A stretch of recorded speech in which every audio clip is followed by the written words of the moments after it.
स्वागत है NF news पर। मैं हूं आपके साथ रोहित। बंगाल में विधानसभा चुनाव के पहले फेज की वोटिंग हो गई और 92.88% वोट हुआ। आजादी के बाद भारत के इतिहास की सबसे बम्पर और रिकॉर्ड तोड़ वोटिंग किसी राज्य में हुई। अब जब इतनी बड़ी वोटिंग हुई तो बीजेपी पूरी तरीके से उत्साहित है कि सत्ता में वो आ रहे हैं। वहीं टीएमसी का कहना है कि इतनी रिकॉर्ड तोड़ वोटिंग होने का मतलब कि ममता बनर्जी और ज्यादा बम्पर सीटों के साथ चौथी बार बंगाल में मुख्यमंत्री बनेंगी। अब ये सब तो जो कुछ हुआ पहले फेज में वो बात हमने बताई, लेकिन जो बीजेपी पश्चिम बंगाल में पहली बार आने का दावा कर रही है, गृह मंत्री अमित शाह कह रहे हैं कि हम प्रचंड बहुमत के साथ आएंगे, हेमंत बिस्वा शर्मा कह रहे हैं 200 सीट जीतेंगे और रिकॉर्ड तोड़ वोटिंग के बाद बीजेपी और उत्साहित है। अगर वो बीजेपी सत्ता में न आई तो क्या होगा? सवाल सबसे बड़ा ये है। मेरे साथ इस वक्त बीजेपी के प्रवक्ता सुमित शशांक जी हैं, उनसे ही समझने की कोशिश करेंगे। बहुत बहुत स्वागत सुमित जी आपका एनएफ न्यूज पर। धन्यवाद। सबसे पहला सवाल, आपके शीर्ष नेतृत्व से लेकर राज्य के यूनिट तक, पोलिंग बूथ के कार्यकर्ताओं तक सब यही कह रहे हैं कि प्रचंड बहुमत के साथ आ रही है बीजेपी। मेरा सवाल ये कि अगर ना आई तो क्या होगा? देखिए रोहित भाई, नहीं आने का सवाल ही नहीं है। प्रचंड बहुमत के साथ भारतीय जनता पार्टी पश्चिम बंगाल में जीत अर्जित करने जा रही है। कल के रुझानों से और पहले भी जिस तरीके से जनता को त्रस्त करने का काम ममता बनर्जी ने किया था, उससे जनता पूरी तरीके से मन बना चुकी थी कि पश्चिम बंगाल में सत्ता को परिवर्तित करना है, पश्चिम बंगाल में रोहिंग्या परस्त मानसिकता को परिवर्तित करना है। आप कल्पना कीजिए, और इस बात को पश्चिम बंगाल की जनता, देश की प्रबुद्ध जनता जो आपके चैनल के माध्यम से देखती है, वो जानती है कि एसआईआर का विरोध ममता बनर्जी क्यों कर रही थी, एसआईआर का विरोध टीएमसी के लोग क्यों कर रहे थे।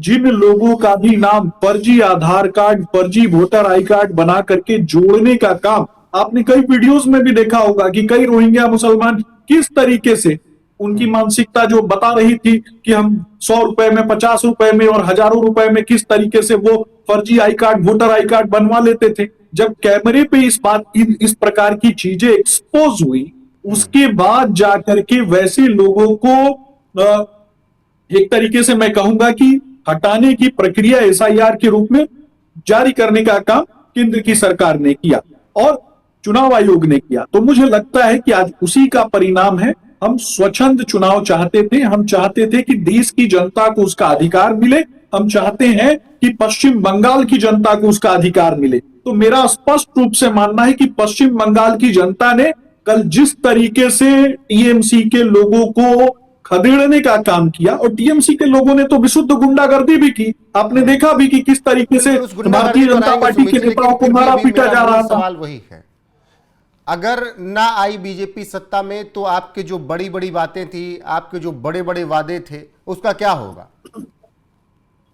देखिए रोहित भाई, पश्चिम बंगाल की जनता ने मन बना लिया है, नहीं आने का कोई सवाल नहीं उठता, क्योंकि पश्चिम बंगाल की जनता का आशीर्वाद भारतीय जनता पार्टी पर है। इतना विशाल बहुमत, दूर सुदूरस्थ क्षेत्रों में रहने वाले पश्चिम बंगाल के लोगों ने बदलाव के लिए वापिस लौटे। आपने देखा होगा कि ट्रेनों में भर भर के लोग वापिस लौटे और उन्होंने भारतीय जनता पार्टी के पक्ष में मतदान किया, अपना वोट का अधिकार का प्रयोग किया उन्होंने। लेकिन दूसरी तरफ भी तो टीएमसी है जो कि 3 बार से सत्ता में है। आपका सवाल, लोग कहते हैं कि वो घुसपैठियों और रोहिंग्याओं के मसीहा बन गए हैं, तो उनका भी तो एक वोटर है।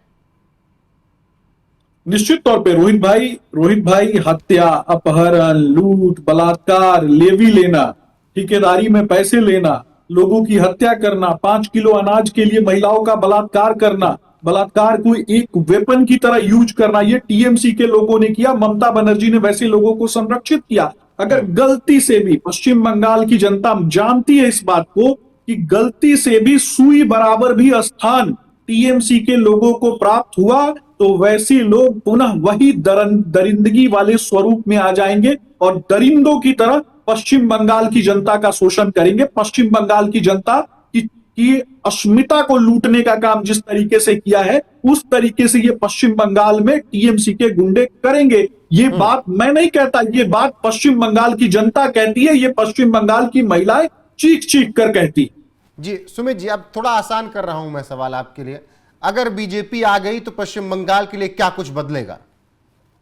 देखिए, मैंने तो पहले ही बताया कि इंडस्ट्रियल रिवॉल्यूशन के लिए लगातार हमने काम किया है पूरे देश में। आगे भी पश्चिम बंगाल में इंडस्ट्रियल रिवॉल्यूशन, युवाओं के रोजगार के लिए और उनको स्किली डेवलप करके जो गुणवत्तापूर्ण शिक्षण स्थल कभी पश्चिम बंगाल में हुआ करते थे, वैसे गुणवत्तापूर्ण स्किली डेवलपमेंट के सेंटर्स वहां खोले जाएंगे, ताकि पश्चिम बंगाल की हमारी आम आबादी जो है वो शिक्षित हो सके। शिक्षा से आगे बढ़कर गुणवत्तापूर्ण शिक्षा के लिए जाने जाना वाला पश्चिम बंगाल को पुनः उसी काल में ले जाने का काम करेंगे।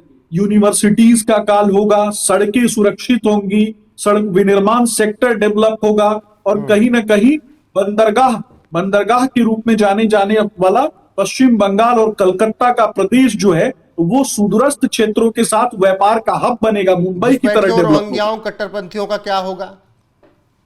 निश्चित तौर पर उनको समाप्त करना ही है और वैसे लोगों को डिपोर्ट करना ही है। आदरणीय गृह मंत्री जी ने कहा है पूरा बाढ़ बन जाएगा, करेंगे, डिलीट करेंगे, डिपोर्ट करेंगे। जी, पूरा बाढ़ बन जाएगा, फेंसिंग हो जाएगी पूरी। निश्चित तौर पर आदरणीय अमित शाह जी ने कहा है कि डिटेक्ट करेंगे, डिलीट करेंगे और डिपोर्ट करेंगे। डिटेक्ट और डिलीट की प्रक्रिया जारी है, डिपोर्ट की प्रक्रिया प्रारंभ होने वाली है।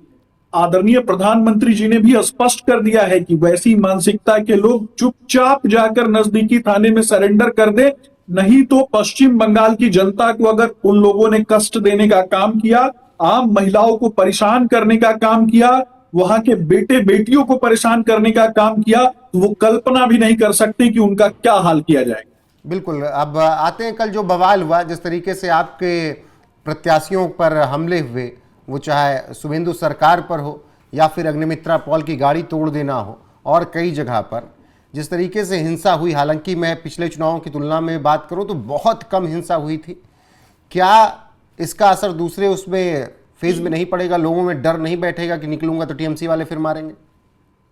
रोहित भाई, जहां कहीं भी अगर हिंसा हुई है तो सबने देखा है कि टीएमसी के लोगों ने किस तरीके से उस हिंसा में लीड रोल अपनाने का काम किया है। ममता बनर्जी के इशारे पर रोहिंग्या मुसलमानों ने हिंसा की है, ये बात सब जानते हैं। लेकिन वहीं दूसरी तरफ आपको केंद्रीय एजेंसियों की पीठ थपथपानी पड़ेगी, चुनाव आयोग की पीठ थपथपानी पड़ेगी कि जिसने स्वच्छंद चुनाव करवाने के लिए जहां कहीं भी टीएमसी के गुंडे आतंक मचा रहे थे उनको रोकने का काम और कानून प्रदत्त अधिकारों के साथ रोकने का काम, कानून को तोड़कर नहीं, टीएमसी के गुंडों की तरह।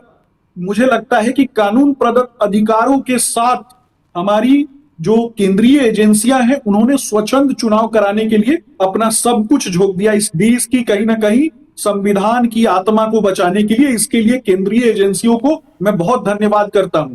लेकिन जिस तरीके का स्वरूप टीएमसी के गुंडे अपनाते हैं, निश्चित तौर पर ये तो चुनाव हारने के बाद भी मुझे लगता है कि इनमें से एक एक को चुनकर सजा देनी होगी और एक एक को चुनकर सजा देने का काम हमारी जो संविधान प्रदत्त जो कानून है, जो धाराएं हैं, उन धाराओं के प्रदत्त होगा। ऐसा नहीं कि चुनाव जीतने के बाद जिस तरीके का तांडव इन लोगों ने मचाने का काम किया, हम उसमें कतई विश्वास नहीं रखते हैं। हम बंगाल की जनता की सुरक्षा में विश्वास रखते हैं, बंगाल की सांस्कृतिक डेवलपमेंट में विश्वास रखते हैं, बंगाल की साहित्यिक डेवलपमेंट में विश्वास रखते हैं। बंगाल जो कि कला संस्कृति के प्रदेश के रूप में जाना जाता है, उसके विकास के रूप में कहीं ना कहीं हम उसमें विश्वास रखते हैं।